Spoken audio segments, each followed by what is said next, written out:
A look at new video of protesters clashing with federal agents. This morning, U.S. Customs and Border Protection agents drove more than a dozen SUVs to a neighborhood south of downtown.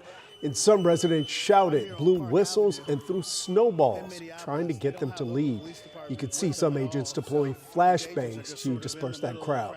President Trump is promising to deploy another 1,000 ICE agents to Minneapolis, nearly a week after one agent shot Renee Good and killed her. Authorities claim he feared for his life with Good behind the wheel.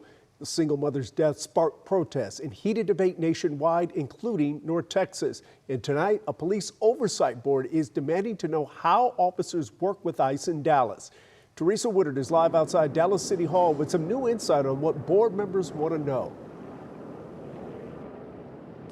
Yeah, Chris, it is unclear exactly what kind of answers we might hear from the Dallas Police Department tonight. We do know the kind of questions that the chief will be faced with when he goes before the Community Police Oversight Board at a meeting that begins in about half an hour. The board sent a new memo to the police chief on the same day that the shooting happened, the ICE shooting happened in Minneapolis. Board members want to learn more about the scope of DPD's role when ICE is taking action in this city. Specifically, they are asking for a monthly report showing how many DPD calls or responses involve ICE, the reason for those calls, what DPD did in each case, and what the outcome was. They also want to know how DPD is trained on immigration-related situations or arrests, if that training is being updated, and what kind of guidance DPD officers get about interacting with ICE agents in the field.